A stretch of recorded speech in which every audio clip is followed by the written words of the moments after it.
Hello everyone, this is Prince and welcome back to our channel Ganitya. So today we are having our second lecture on graph theory. और आज इस video में हम graph के different types discuss करेंगे. What is complete graph, what is regular graph, what is bipartite graph. तो चलिए देखते हैं. तो चलिए सबसे पहले बात करते हैं कंप्लीट ग्राफ की. सिंपल लैंग्वेज में बात करेंगे. किसी भी ग्राफ को हम कंप्लीट तब कहते हैं जब उसमें हर वर्टेक्स हर दूसरे वर्टेक्स से कनेक्टेड हो. फॉर एग्जाम्पल जैसे यहाँ पर V1 V2 से इस एज के द्वारा कनेक्टेड है. सिमिलरली यहाँ पर V1 बाकी दोनों वर्टेक्स से कनेक्टेड है, V2 बाकी दोनों वर्टेक्स से कनेक्टेड है, सिमिलरली V3 बाकी दोनों वर्टेक्स से कनेक्टेड है. मतलब हर वर्टेक्स हर दूसरे वर्टेक्स के साथ कनेक्टेड हो. बट अगर यहाँ पर देखें ये कंप्लीट ग्राफ नहीं है. क्यों? क्योंकि यहाँ पर V1 V3 से कनेक्टेड नहीं है. सिमिलरली V2 और V4 भी आपस में कनेक्टेड नहीं है. तो अगर इसे कंप्लीट बनाना है तो इनको भी आपस में कनेक्ट कर दो. Now it is a complete graph. Clear? Now the next one is regular graph. Regular graph की बात करें तो ऐसा ग्राफ जिसमें हर वर्टेक्स की डिग्री इक्वल आए उसे हम कहेंगे रेगुलर ग्राफ. अब डिग्री के बारे में हमने लास्ट वीडियो में भी डिस्कस किया था कि डिग्री क्या है. Degree of a graph is number of edges directly connected to that vertex, है ना. अब यहां पर देखो इस एग्जांपल में V1 की डिग्री कितनी है, इसके साथ दो एजेस कनेक्टेड है तो इसकी डिग्री 2. सिमिलरली V2 के साथ भी दो एजेस कनेक्टेड है, इसकी डिग्री 2. मतलब इस ग्राफ में सभी वर्टेक्स की डिग्री 2 है तो इसे हम कहेंगे regular graph. More importantly 2 regular graph कहेंगे. जितनी डिग्री उतना ही रेगुलर ग्राफ. इस एग्जांपल की बात करें. अब यहां पर देखो V1 की डिग्री 1 2 3 4 4 एजेस मतलब इसकी डिग्री 4. सिमिलरली V5 इसकी भी 4. मतलब इस ग्राफ में भी हर वर्टेक्स की डिग्री सेम आने वाली है, दैट इज 4. तो इसे हम कहेंगे 4 रेगुलर ग्राफ. सिमिलरली अगर किसी ग्राफ में एक वर्टेक्स के साथ 3 एजेस कनेक्टेड हो रही हैं, हर वर्टेक्स का 3 एजेस कनेक्ट हो रही हैं तो उसे हम कह देंगे 3 रेगुलर ग्राफ. मतलब रेगुलर ग्राफ भी आपको अच्छे समझ आ गया होगा. नाउ नेक्स्ट बात करते हैं what is bigraph or a bipartite graph. If the vertex at V of a graph G can be partitioned into two non-empty disjoint subsets X and Y in such a way that edge of G has one end in X and other end in Y, then this is a bigraph.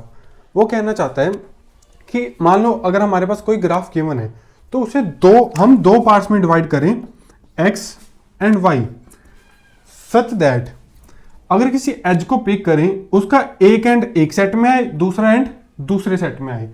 अगर इस graph को ऐसे दो parts में हम divide कर सके तो इस ग्राफ को हम बोलेंगे बाइग्राफ. देखते हैं. अब ध्यान से देखो. मान लो हमने इस सेट में एक वर्टेक्स रख ली V1. अब देखो V1 के साथ डायरेक्टली कौन कौन सी वर्टेक्स कनेक्टेड है. एक तो V2 कनेक्टेड है और एक V7 कनेक्टेड है. तो जो भी वर्टेक्स V1 से डायरेक्टली कनेक्टेड है उनको दूसरे सेट में रखना है, दैट इज V2 और V7 को यहां पर रखेंगे. हमारा V1 का काम हो गया. नाउ नेक्स्ट इस सेट में V2 को उठाओ पहले. अब V2 के साथ देखो कौन कौन सी एज कनेक्टेड है. एक तो V1, एक V6 और एक V3. अब V2 तो यहां पर है, बाकी तीनों कहां रखने हैं? इस सेट में. V1 पहले से इस सेट में है, बाकी V6 एंड V3 इनको भी इस सेट में रख लिया. Now the next one is V7. अब V7 के साथ देखो एक तो V1 कनेक्टेड है और एक V6 कनेक्टेड है. V7 यहां पर आ गया, V1 और V6 कहां आने चाहिए? यहां पर. ये तो ऑलरेडी यहां पर है मतलब इसे छेड़ने की जरूरत नहीं है. नाउ नेक्स्ट इस V6 को उठा लो. V6 के साथ V7, V2 और V5 ये तीनों कनेक्टेड हैं और ये तीनों दूसरे सेट में आना चाहिए. V6 यहां पर आ गया, V7, V2 एंड V5 ये आने चाहिए यहां पर. Clear? Now next one is our V3. V3 के साथ एक V2 कनेक्टेड है, V5 एंड V4. V3 आ गया हमारा इस सेट में तो बाकी तीनों आने चाहिए इस सेट में. V2 पहले सही है, बाकी V5 भी पहले सही है तो कौन सा बचा? V4. क्लियर यहां तक? नाउ नेक्स्ट अब हम उठाएंगे V5 वाले को. V5 के साथ V6 और V3 कनेक्टेड है, ये ऑलरेडी इस सेट में है मतलब इसे छेड़ने की जरूरत नहीं है. नाउ नेक्स्ट उठाएंगे हम V4 को. V4 के साथ कौन सा कनेक्टेड है? V3. V4 यहां पर है तो V3 ऑलरेडी दूसरे वाले सेट में है. मतलब हमारा सारा काम होगा. कहने का मतलब हमने इस ग्राफ को दो ऐसे डिसजॉइंट सेट्स में डिवाइड कर लिया सच दैट अगर हम कोई भी एज पिक करें यहाँ पर, उसका एक एंड पॉइंट एक सेट में आएगा, दूसरा एंड पॉइंट दूसरे सेट में आएगा। जैसे देखो हमने ये एज पकड़ ली, इस एज का एक एंड पॉइंट V2 इस सेट में है और V6 दूसरा एंड पॉइंट इस सेट में है। So it is a बायग्राफ। बायग्राफ यही कहता है कि जब हम किसी ग्राफ को दो सेट्स में तोड़ें तो उसमें हर एज के दो कॉर्नर पॉइंट्स, उनमें से एक वर्टेक्स एक सेट में आए, दूसरी वर्टेक्स दूसरी सेट में आए। अगर अब now the next one is connected graph. An undirected graph is said to be connected if there is a path between every two vertices. कहने का मतलब अगर हर दो वर्टिसेस के बीच उनको कनेक्ट करने वाली एक एज मिल जाए, उस ग्राफ को हम कहेंगे कनेक्टेड ग्राफ। जैसे यहां पर देखो V1 को V2 से कनेक्ट करने के लिए एज है, V3 से कनेक्ट करने के लिए एज है और V4 से भी कनेक्ट करने के लिए एज है। सिमिलरली V2 को भी हम किसी भी वर्टेक्स से कनेक्ट कर सकते हैं, V3 को भी एंड V4 को भी। मतलब इस ग्राफ में हर वर्टेक्स को हर दूसरी वर्टेक्स तक जाने के लिए हमें एक पाथ मिल गया, तो इसे हम कहेंगे कनेक्टेड ग्राफ। क्लियर? अब मेन बात समझने वाली है, a connected graph can not be bipartite. कहता जो एक कनेक्टेड ग्राफ होगा वो कभी भी बाइपार्टाइट नहीं होगा। देख लेते हैं बाइपार्टाइट के लिए हमें क्या चाहिए कि इस ग्राफ को हम दो पार्ट्स में तोड़ें ताकि एक सेट में एक सेट ऑफ वर्टिसेस मिल जाए और दूसरे सेट में दूसरे सेट ऑफ वर्टिसेस मिल जाए। मान लो हमने इसको तोड़ा सच दैट एक सेट में रखा V1, तो जो भी वर्टिसेस V1 से डायरेक्टली कनेक्टेड हैं वो कौन से सेट में आएंगे? दूसरे सेट में। अब V1 के साथ तो V2 भी कनेक्टेड है, V3 भी कनेक्टेड है और V4 भी डायरेक्टली, है ना, तो ये तीनों आ जाएंगे इस सेट में। क्लियर? बट अब जरा ध्यान से सोचो, अगर इसे मैं ऐसे तोड़ना चाहूं कि V2 मैं इस सेट में रख लूं और V2 के साथ कौन कौन सी कनेक्टेड है? V1, V4 एंड V3, ये आ जाएंगे दूसरे सेट में, है ना। पर ये तो गड़बड़ होगी। बाइपार्टाइट ग्राफ कहता है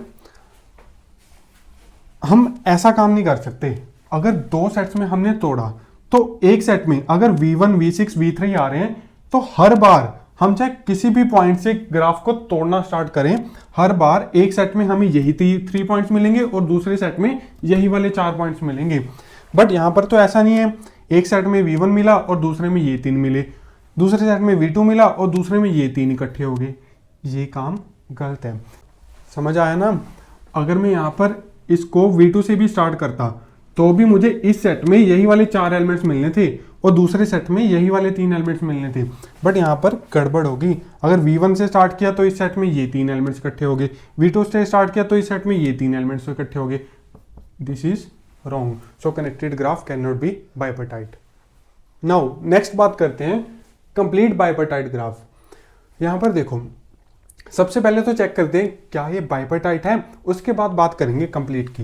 तो बाइपार्टाइट के लिए एक सेट लिया हमने X, उसमें एक एलिमेंट रखा V1। अब जो भी V1 के साथ डायरेक्टली कनेक्टेड है उनको रखो दूसरे सेट में, दैट इज V2 और V4 आ जाएंगे दूसरे सेट में, है ना। नाउ नेक्स्ट इस V2 को उठाओ, V2 के साथ कौन कौन सी कनेक्टेड है? V3 एंड V1, ये आएंगे दूसरे सेट में। V1 तो ऑलरेडी है, V3 लिख लो यहाँ पर। सिमिलरली V4 को उठाओ, V4 के साथ V1 एंड V3 कनेक्टेड है तो V4 के साथ कनेक्ट होने वाली दूसरी साइड आएंगे, that is V1 and V3, ये ऑलरेडी यहाँ पर प्रेजेंट है। तो यहाँ तक तो बात होगी कि ये एक बाइपार्टाइट ग्राफ है। अब कंप्लीट बाइपार्टाइट ग्राफ कहता है if every vertex of set X is connected with every vertex of set Y। देखो कहता इस सेट के हर वर्टेक्स इस सेट की हर वर्टेक्स से कनेक्टेड होनी चाहिए। जैसे हमने V1 को उठाया, क्या V1 V2 से कनेक्टेड है? जी हाँ है। क्या V1 V4 से कनेक्टेड है? जी हाँ है। मतलब बात ठीक है। अब सेकेंडली चेक करो V3 को, क्या V3 V2 से कनेक्टेड है? जी हाँ है। V3 V4 से कनेक्टेड है? जी हाँ है। मतलब इस सेट की हर वर्टेक्स इस सेट के हर वर्टेक्स से कनेक्ट हो रही है। So it is the complete bipartite graph. But यहाँ पर ऐसा नहीं था। यहाँ पर देखो V1 V2 से कनेक्टेड है, V1 V7 से कनेक्टेड है, V1 V5 से कनेक्टेड है नहीं, V1 V5 से कनेक्टेड नहीं है।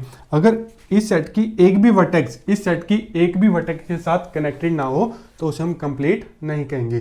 कंप्लीट तभी कहेंगे जब इस सेट के हर वर्टेक्स इस सेट के हर वर्टेक्स के साथ कनेक्ट हो जाए। Clear? The next one is subgraph. A subgraph H of a graph G is another graph which is made by deleting some vertices or edges from given graph. वो कहता अगर हमारे पास कोई ग्राफ गिवन है तो अगर हम उसमें से कुछ वर्टिसेस या फिर कुछ एजेस रिमूव कर दें तो जो ग्राफ हमें मिलेगा उसे हम कह देंगे सब ग्राफ. फॉर एग्जांपल अगर हमारे पास ये ग्राफ G गिवन है, अब हमने इसमें से वर्टेक्स V4 और दो एजेस E3 एंड E4 को रिमूव किया तो हमें मिला ये ग्राफ. इसी ग्राफ को हम कहेंगे सब ग्राफ. सिमिलरली अगर E5 रिमूव कर दें तो हमें मिलेगा ये ग्राफ, इसे भी हम कहेंगे सब ग्राफ. मतलब मेन ग्राफ में से अगर हम कुछ वर्टिसेस और कुछ एजेस रिमूव कर दें तो जो ग्राफ हमें मिलेंगे उन्हें हम कहते हैं सब graph. The next one is decomposition of graph. A graph G is said to be decomposed into two graphs G1 and G2 if उन दोनों की यूनियन करने पर हमें सेम ग्राफ G मिल जाए एंड उनकी इंटरसेक्शन करने पर हमें नल ग्राफ मिले. कहने का मतलब अगर किसी ग्राफ को हम दो पार्ट्स में ब्रेक करें सच दैट उन दोनों की यूनियन करने पर हमें फिर से सेम ग्राफ मिल जाए एंड अगर उन दोनों की इंटरसेक्शन करें तो हमें नल ग्राफ मिले. अब यहाँ पर भी देखो यही काम हो रहा है. इस ग्राफ को हमने दो पार्ट्स में डिवाइड किया. अब अगर हम इन दोनों को कंबाइन करेंगे तो हमें यही ग्राफ मिलने वाला है. मतलब पहली बात ठीक. सेकेंडली जब हम इन दोनों का इंटरसेक्शन करेंगे मतलब ये देखेंगे कि इन दोनों में कॉमन क्या आ रहा है. तो यहाँ पर देखो जब इनको कंबाइन करेंगे कॉमन पार्ट देखेंगे तो कॉमन क्या आएगा, सिर्फ ये वाली दो vertices V5 and V2. And हमें पता है जब हमारे पास ग्राफ में सिर्फ वर्टिसेस हो, एज कोई भी ना हो, उस ग्राफ को हम कहते हैं नल ग्राफ. तो हमें चाहिए भी तो यही, इन दोनों के इंटरसेक्शन करने पर हमें नल ग्राफ चाहिए था और वो हमारे पास आ रहा है. So this is all about decomposition of graph. Now the next one is complement of a graph. अगर सिंपल लैंग्वेज में बात करें, मान लो ये हमारे पास कोई ग्राफ G है, हमने इसका कॉम्प्लीमेंट निकालना है जिसको हम नाम देंगे G डैश. तो कॉम्प्लीमेंट निकालने के लिए क्या करो, सिंपली जो वर्टिसेस इस ग्राफ G में है वही सेम इस G डैश में ड्रॉ करो. उसके बाद इस ग्राफ में जो एजेस हैं उन्हें छोड़कर बाकी सारी एजेस ड्रॉ करो. जैसे यहाँ पर V1 से V2 के लिए एज है पर यहाँ पर हमने V1 से V2 के लिए कोई एज ड्रॉ नहीं की. क्लियर. एंड जो एजेस नहीं है उनको ड्रॉ करो. दैट इज V1 से V3 के लिए यहाँ पर कोई एज नहीं है, इसे ड्रॉ करो. V1 से V4 के लिए नहीं है, इसे ड्रॉ करो. क्लियर. अब V2 से V5 के लिए ड्रॉ करो, V2 से V4 के लिए ड्रॉ करो एंड फाइनली V5 और V3 के लिए ड्रॉ करो. मतलब जो एजेस जहाँ पर हैं उन्हें छोड़कर बाकी सारी एजेस ड्रॉ कर दो, हमें हमारे ग्राफ का कॉम्प्लीमेंट मिल जाएगा. Clear. So complement of a graph G is a graph G dash which has same set of vertices as G such that there will be an edge between two vertices in G dash if and only if there is no edge between two vertices in G. वही बात, मतलब जो as यहाँ पर है वो as यहाँ पर नहीं होनी चाहिए और वर्टिसेस सेम होने चाहिए. Now the next one is planar graph. A graph which can be drawn in the plane so that edges do not cross each other.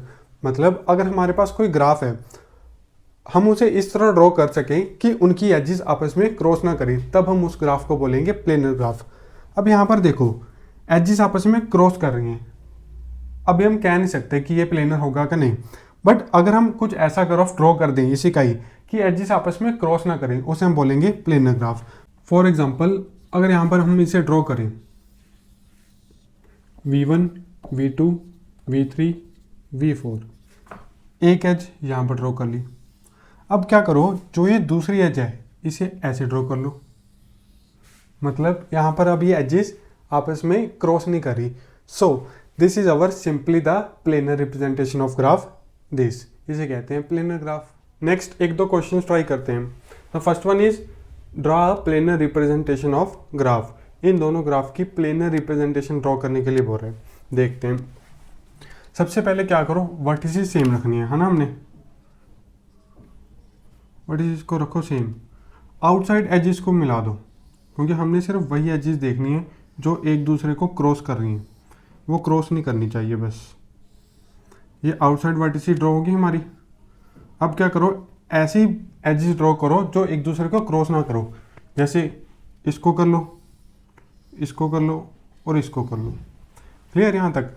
अब देखो अगर V4 से मैं कोई भी एज ड्रॉ करूंगा, इसके अलावा इस ग्राफ में से मैं इस पर कोई भी एज ड्रॉ करूंगा वो पक्का क्रॉस करेगी। तो हमारा काम क्या है, जैसे V4 से V6 के लिए एज है, इसे यहाँ बाहर ड्रॉ कर दो।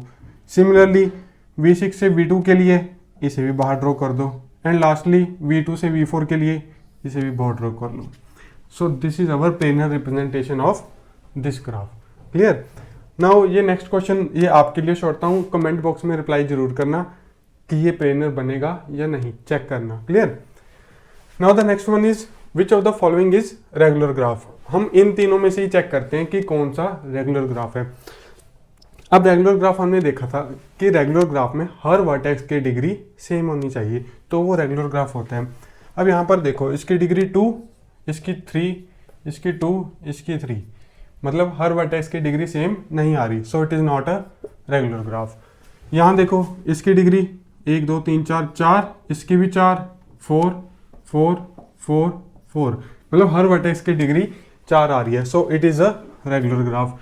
सिमिलरली यहाँ पर चेक करोगे यहाँ पर भी हर वर्टेक्स की डिग्री 4 आएगी, सो this is also a regular graph. Clear. अब नेक्स्ट अगर वो यहीं पर हमसे पूछे which of the following is bipartite graph. हमें पता है बाइपर्टाइट चेक करना थोड़ा सा मुश्किल काम होता है ना। एक बार आप वीडियो को पॉज करके खुद से ये दोनों क्वेश्चन ट्राई करना, फिर ही कंटिन्यू करना। बट हमें देखो पता है हमने कंसेप्ट सीखा था, if a graph is connected then it can't be bipartite. वही वाला कंसेप्ट यहाँ पर यूज करेंगे। अब कनेक्टेड ग्राफ क्या था, जिसमें एक वर्टेक्स से दूसरी वर्टेक्स तक जाने के लिए हमें पाथ मिल जाए या हमें एज मिल जाए, वो ग्राफ कनेक्टेड होता है।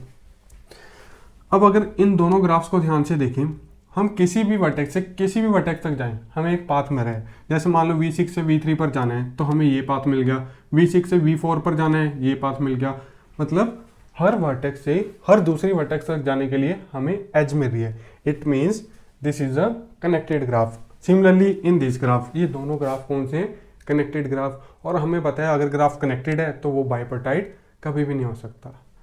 क्लियर, इजी हो गया ना काम। सो ये दोनों ही ग्राफ बाइपर्टाइट नहीं होंगे। डन।